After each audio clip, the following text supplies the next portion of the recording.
Pak Tantowi, Ya, apakah bisa diceritakan kepada kita semua di sini di Indonesia, bagaimana penanganan COVID-19 di New Zealand yang memang kita anggap berhasil, sehingga apa yang bisa menjadi pembelajaran bagi Indonesia?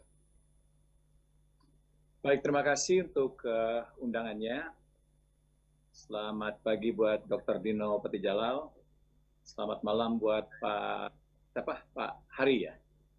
Iya, betul. Heri Utomo. Ya.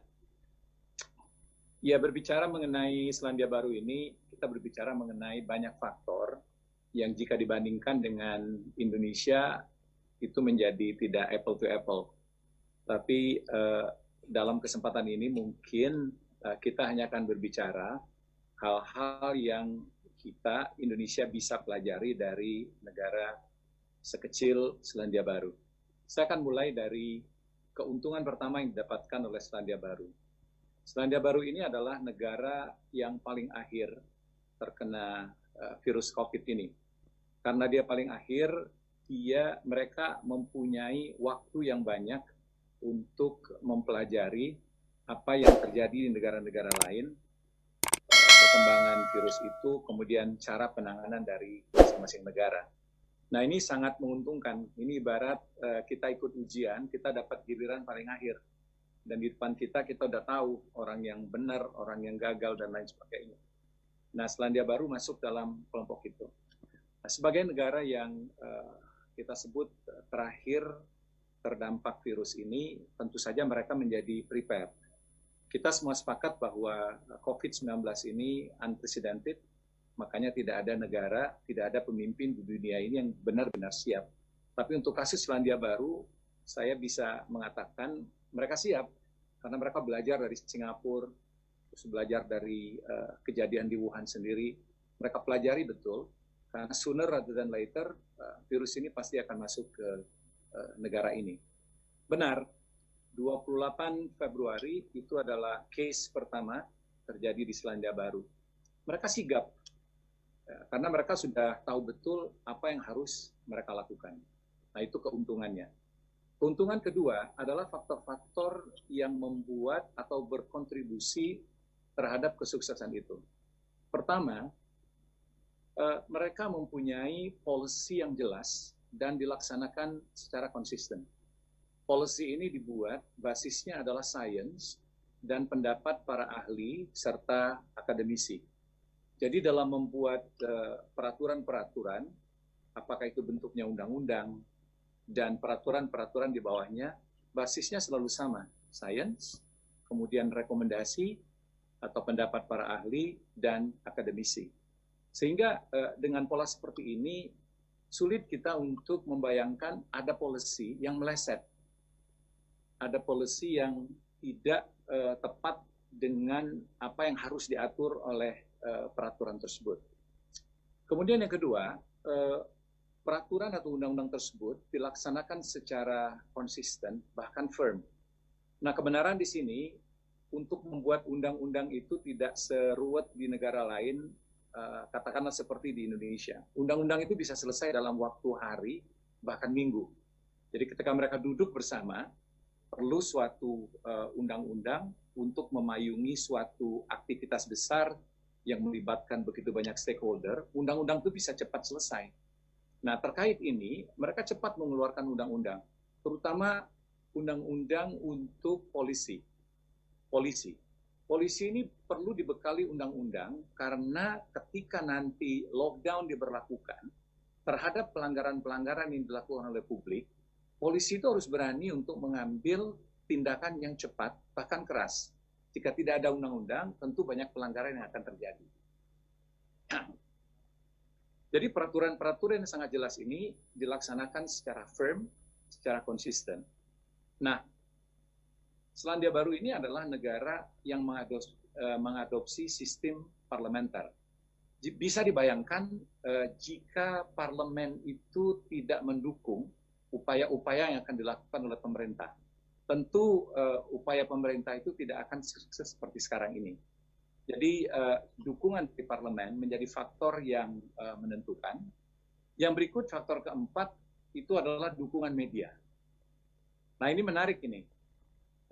kita semua sadar bahwa virus itu yang kemudian menjadi pandemik COVID-19 itu adalah kepanikan tersendiri. Tapi berita-berita yang menyesatkan, berita-berita hoax, itu adalah kepanikan yang lainnya. Nah, di sini sekali lagi, ini situasinya sangat berbeda. 70% masyarakat Selandia Baru itu mengandalkan informasinya dari sumber-sumber yang terverifikasi. 70% rakyat Selandia Baru ini masih baca koran. Nah, posisi ini membuat pemerintah itu mudah dalam menyebarkan informasi-informasi kepada masyarakatnya. Karena masyarakat mendapatkan informasi itu dari koran, televisi, dan radio. Nah, di sisi yang lain, media-media ini tetap tidak meninggalkan daya kritisnya, tapi terkait COVID ini, mereka betul-betul support. Mereka hanya memberitakan berita-berita keberhasilan dari pemerintah Selandia Baru dalam menanggulangi COVID ini, kemudian berita-berita yang kaitannya adalah policy-policy dari pemerintah ataupun badan-badan yang terkait pemerintah. Sehingga setiap hari masyarakat di sini itu tahu betul apa yang terjadi. Nah, banyak yang bertanya, bagaimana dengan sosmed? Orang di sini main sosmed, tapi sosmed itu tidak menjadi rujukan informasi sebagaimana yang terjadi di banyak negara. Distorsi informasi itu saya bisa katakan sangat rendah. Karena masyarakat sekali lagi hanya mendapatkan informasi dari media-media mainstream yang beritanya sudah tentu media-media berita-berita yang terverifikasi. Nah, yang terakhir dan ini sangat menentukan itu adalah dukungan dari masyarakatnya. Masyarakat Selandia Baru ini adalah masyarakat yang sudah terbiasa dengan ujian-ujian. Kita tahu bahwa negara ini terletak pada ring of fire, yang namanya gempa itu adalah, mohon maaf saya sebut, itu adalah makanan harian di sini. Jadi gempa-gempa yang skala Richternya 2 atau 3 itu hal-hal biasa di sini. Bahkan biasa, ya? 5 sampai 6 pun adalah hal yang biasa. Nah, masyarakat yang sudah terbiasa dengan hal-hal yang menjadi krisis ini menjadi mudah untuk dinavigasi oleh pemerintahnya. Nah, sehingga keberhasilan dari pemerintah dalam menanggulangi ini, kontributor terbesarnya adalah partisipasi dari masyarakatnya dalam bentuk disiplin yang sangat kuat. Nah, itulah 5 hal yang menjadi kunci sukses Selandia Baru dalam menanggulangi COVID-19 ini. Dan sebagaimana disampaikan oleh WHO, negara ini akan menjadi negara pertama yang akan lepas dari virus ini yang diperkirakan pertengahan Juli atau 2 bulan dari sekarang. Jadi optimis pertengahan Juli bahwa Selandia Baru sudah terlepas dari pandemi COVID-19 itu, gitu Pak Tantowi. Ya.